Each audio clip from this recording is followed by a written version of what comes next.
नमस्कार, मैं हूं अपूर्व ठाकुर और आप देख रहे हैं जागरण जोश। राजधानी दिल्ली एक बार फिर जहरीली धुंध की चादर में लिपटी है। आज हमारे शहर की हवा ने एक बार फिर खतरे का निशान छू लिया है। वायु गुणवत्ता सूचकांक यानी AQI लगातार 350 के पार बना हुआ है, जो इसे बहुत खराब श्रेणी के अंतिम छोर पर और कई इलाकों में तो गंभीर श्रेणी में धकेल रहा है। प्रदूषण के इस खतरनाक स्तर की वजह से लोगों को गले में खराश या गले में खुजली हो रही है। सवाल यह है कि ग्रैब 3 के प्रतिबंध, जिसमें BS3 पेट्रोल और BS4 डीजल गाड़ियों पर बैन और तमाम निर्माण गतिविधियों पर रोक शामिल है, इस संकट को थामने के लिए काफ़ी होंगे। हम आपको दिखाएंगे कि इस साल के प्रदूषण की मुख्य वजह क्या है और ग्रैब 3 के लागू होने से आम आदमी की ज़िंदगी पर क्या असर पड़ेगा। हमारे साथ बने रहें।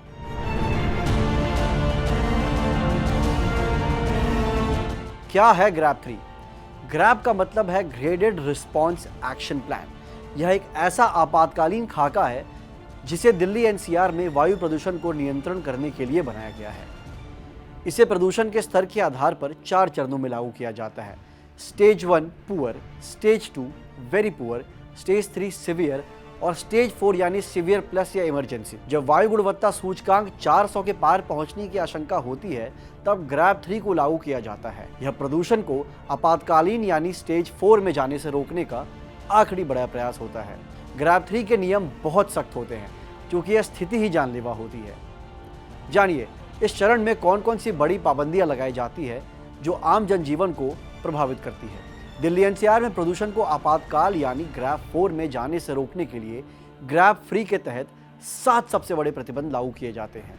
यह प्रतिबंध सीधे तौर पर आम आदमी की जिंदगी और शहर के विकास को प्रभावित करते हैं। सबसे पहला होता है वाहन और परिवहन। दिल्ली और NCR के जिले में BS3 पेट्रोल और BS4 डीजल वाली 4 पहिया गाड़ियों के संचालन पर पूर्ण प्रतिबंध। दूसरा, निर्माण कार्य।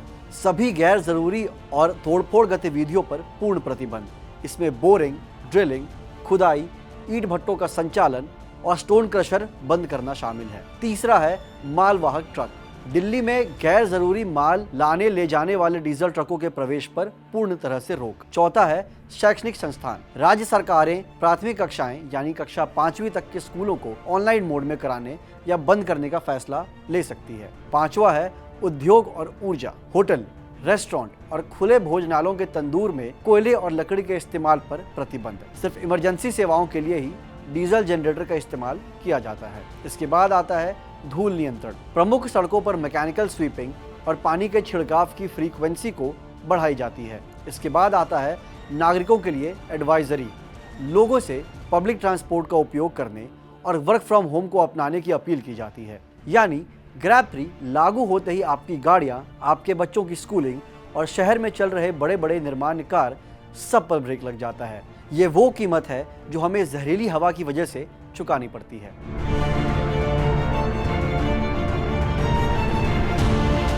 ग्रैब का पहला चरण तब शुरू होता है जब हमारा एयर क्वालिटी इंडेक्स 201 से 301 के बीच पहुंच जाता है, जिसे खराब यानी पुअर श्रेणी में रखा जाता है। याद कीजिए, इस साल 14 अक्टूबर को ही दिल्ली NCR में यह पहली चेतावनी जारी कर दी गई थी। तो स्टेज 1 में क्या होता है? यह उन छोटी लापरवाहियों पर सीधा वार है जो मिलकर हमारी हवा को जहरीली बनाती हैं। अवैध कंस्ट्रक्शन पर ताला। उन सभी अनरजिस्टर्ड निर्माण स्थलों पर काम तुरंत रोक दिया जाता है जहां धूल नियंत्रण के नियमों का पालन नहीं हो रहा है। खुली आग पर प्रतिबंध। सड़क किनारे या सार्वजनिक स्थानों पर कचरा जलाने या पत्तियां जलाने की खुली आग को पूरी तरह से निषिद्ध कर दिया जाता है। सड़कों पर सफाई। धूल को उड़ने से रोकने के लिए सड़कों पर झाड़ू लगाना और पानी का छिड़काव यानी स्प्रिंकलिंग करने की बारंबारता बढ़ा दी जाती है। ग्रैब 1 लागू करने का सीधा मतलब है कि हवा खराब हो चुकी है, लेकिन क्या हम एक समाज के तौर पर 14 अक्टूबर के बाद ही सचेत हुए, या इन शुरुआती पाबंदियों को सख्ती से लागू करने में प्रशासन चूक गया? यही वो स्टेज है जहां छोटी सी लापरवाही हमें सीधा स्टेज 3 की तरफ धकेल देती है, जिसका परिणाम हम आज भुगत रहे हैं।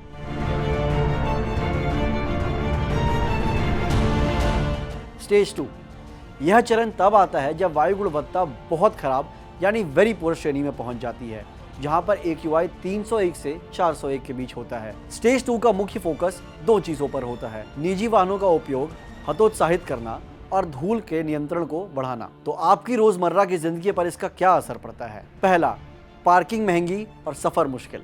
सबसे बड़ी चोट यहाँ पड़ती है। नगर निगमों ने पार्किंग शुल्क को 2 गुना कर दिया है। इसका सीधा मकसद है कि लोग अपनी निजी कारों से घर से निकलने से परहेज करें और सार्वजनिक परिवहन जैसे बसों और मेट्रो का इस्तेमाल करें। दूसरा, डीजल जनरेटर पर बैन।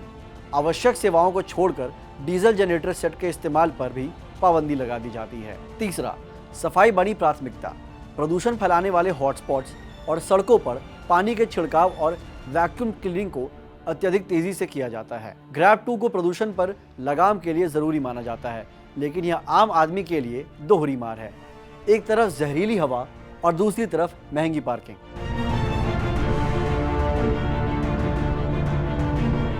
स्टेज 4 में आते ही पाबंदियां इतनी सख्त हो जाती हैं कि शहर की रफ्तार लगभग थम जाती है। जानिए इस सीवियर प्लस स्टेज में कौन से कड़े फैसले लिए जाते हैं। पहला, ट्रकों का प्रवेश बंद। दिल्ली की सीमा पर मालवाहक ट्रकों की एंट्री पूरी तरीके से रोक दी जाती है। केवल ज़रूरी सामान और स्वच्छ ईंधन वाले ट्रकों को ही अंदर आने की इजाज़त होती है। डीजल गाड़ियों पर डंडा। दिल्ली में रजिस्टर्ड सभी BS4 और उनके नीचे के भारी डीजल वाहकों को संचालन पर सख्त और तत्काल बैन लागू कर दिया जाता है। दफ्तरों में 50% उपस्थिति। सरकारी, नगर निगम और निजी दफ्तरों को 50% कर्मचारियों के साथ काम करने की अनुमति दे सकते हैं, जिसमें अधिकतम वर्क फ्रॉम होम को प्रोत्साहित किया जाता है। स्कूलों पर असर। कक्षा 6 और उससे ऊपर के छात्रों के लिए भी स्कूलों को हाइब्रिड मोड में बदलने या ऑनलाइन क्लास लेने का निर्देश दिया जा सकता है। ऑड इवन की वापसी। सबसे बड़ा फैसला, राज्य सरकारें गाड़ियों की संख्या के आधार पर ऑड इवन योजना जैसे अतिरिक्त आपातकालीन उपाय लागू करने पर भी विचार कर सकते हैं। ग्रैब स्टेज 4 केवल एक चेतावनी नहीं है, यह व्यवस्था पर सवाल है। इसका मतलब है कि हम प्रदूषण को रोकने में बुरी तरह विफल रहे हैं। अब हमारा जीवन, हमारा स्वास्थ्य और हमारी अर्थव्यवस्था सब खतरे में है।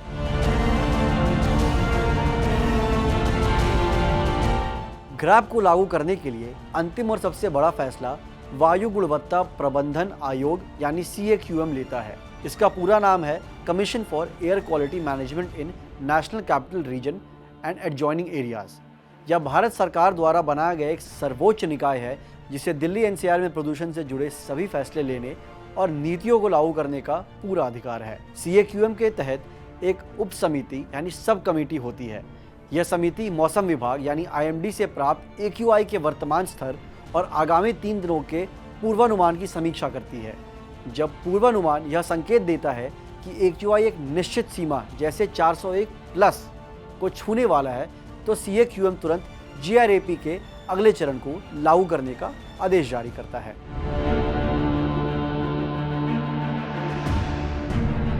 CAQM तो आदेश जारी करता है, लेकिन इसे जमीन पर लागू करने के लिए कई सरकारी एजेंसियां की टीमें काम करती हैं। इन्हें ग्रैब का इम्प्लीमेंटिंग एजेंसीज कहा जाता है।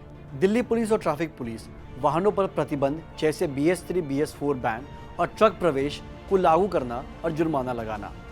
दिल्ली प्रदूषण नियंत्रण समिति DPCC उद्योगों, DG सेटों और निर्मल स्थानों पर प्रदूषण मानकों का उल्लंघन होने पर जुर्माना लगाना और कार्यवाही करना। नगर निगम MCD या और PWD सड़कों पर पानी का छिड़काव, मैकेनिकल स्वीपिंग और खुले में कचरा जलाने पर रोक लगाना।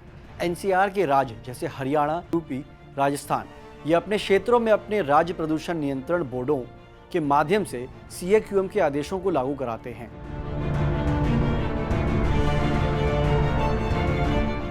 AQI को एक रीडिंग नहीं है, बल्कि यह 8 मुख्य प्रदूषक तत्वों की रीडिंग का निचोड़ है।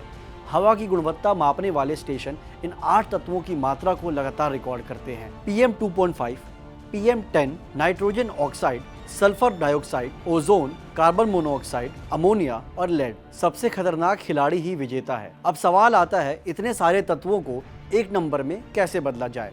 यहाँ एक सरल लेकिन प्रभावी सिद्धांत काम करता है। सबसे पहले एक प्रदूषक तत्व जैसे PM 2.5 या नाइट्रस ऑक्साइड की वास्तविकता मात्रा यानी कॉन्सेंट्रेशन को उसके लिए निर्धारित सुरक्षा सीमा यानी सेफ लिमिट के आधार पर एक अलग इंडेक्स वैल्यू दी जाती है। फिर इन 8 अलग अलग इंडेक्स वैल्यू में से जो वैल्यू सबसे ज़्यादा होती है, यानी जो प्रदूषक उस समय सबसे अधिक जहर फैला रहा होता है, उसी वैल्यू को पूरे दिन का AQI घोषित कर दिया जाता है।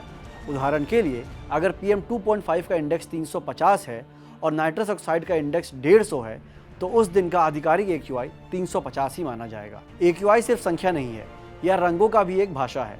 हर रंग एक खास स्वास्थ्य चेतावनी देता है। अगर AQI 0 से 50 के बीच में है तो वो हरा रंग होता है, अगर वो 51 से 100 है तो पीला, अगर वो 401 से 500 है तो वो गहरा लाल या मरून होता है। तो अगली बार आप AQI देखें तो याद रखें, यह सिर्फ एक संख्या नहीं बल्कि उस समय हवा में मौजूद सबसे खतरनाक जहर का प्रतिनिधि है।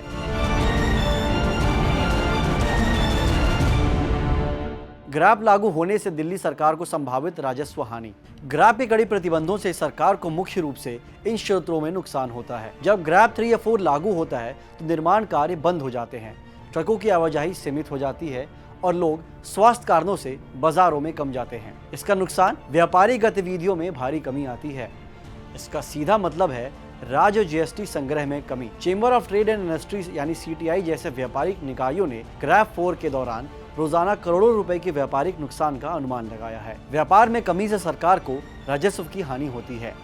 ग्रैप 3 और ग्रैप 4 जिसमें भारी डीजल वाहकों पर रोक के तहत वाहनों पर प्रतिबंध लगाया जाता है। इसका नुकसान नए वाहनों की बिक्री प्रभावित होती है, क्योंकि लोग प्रतिबंधों से डरकर डीजल वाहनों की खरीद टाल सकते हैं, जिससे वाहन पंजीकरण शुल्क और संबंधित रोड टैक्स के संग्रह पर असर पड़ता है। ग्रैप 3 और ग्रैप 4 में गैर जरूरी निर्माण और तोड़फोड़ गतिविधियों पर पूर्ण प्रतिबंध लगाया जाता है, जिसका नुकसान क्या होता है?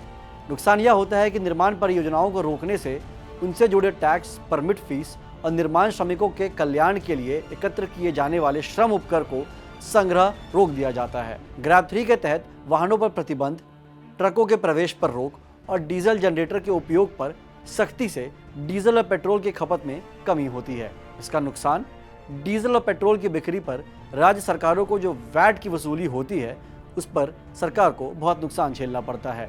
खपत होने से इस पर संग्रह की सीधी कमी आती है। अब आता है जुर्माना और चालान। हालांकि सरकार को एक क्षेत्र से राजस्व में अस्थायी वृद्धि भी हो सकती है। ग्रैप पाबंदियों जैसे नो पार्किंग का उल्लंघन करने वालों पर लगाए गए जुर्माने और चालान से। तो यह था ग्रैप का पूरा लेखा जोखा। हमने समझाया कि कैसे AQI की गणना होती है, कैसे पार्किंग दोगुनी कर दी जाती है, कैसे ट्रकों का प्रवेश रुक जाता है। यह साफ है कि प्रदूषण केवल एक पर्यावरणीय समस्या नहीं है, बल्कि यह शासन, अर्थनीति और जन स्वास्थ्य का एक जटिल चक्र है। लेकिन इस सब के बीच सबसे जरूरी आवाज़ आपकी है। आपने देखा कि ग्रैप एक आपातकालीन दवा है, पर क्या यह बीमारी की स्थायी इलाज है? क्या आपको लगता है कि पार्किंग फीस दोगुनी करने या BS4 गाड़ियों पर रोक लगाने जैसे सख्त उपाय प्रदूषण को नियंत्रण करने में पर्याप्त हैं? जब AQI 350 के पार जाता है तो क्या आर्थिक नुकसान की परवाह किए बिना ग्रैप 3 को तुरंत लागू कर देना चाहिए? दिल्ली NCR को इस जहरीली हवा से बचाने के लिए सरकार को ग्रैप के अलावा कौन सा बड़ा दीर्घकालीन कदम उठाना चाहिए? हम जानना चाहते हैं कि आप अपनी गाड़ी, अपने बच्चों के स्वास्थ्य और अपने व्यापार को इस प्रदूषण के चंगुल से बचाने के लिए क्या कर रहे हैं।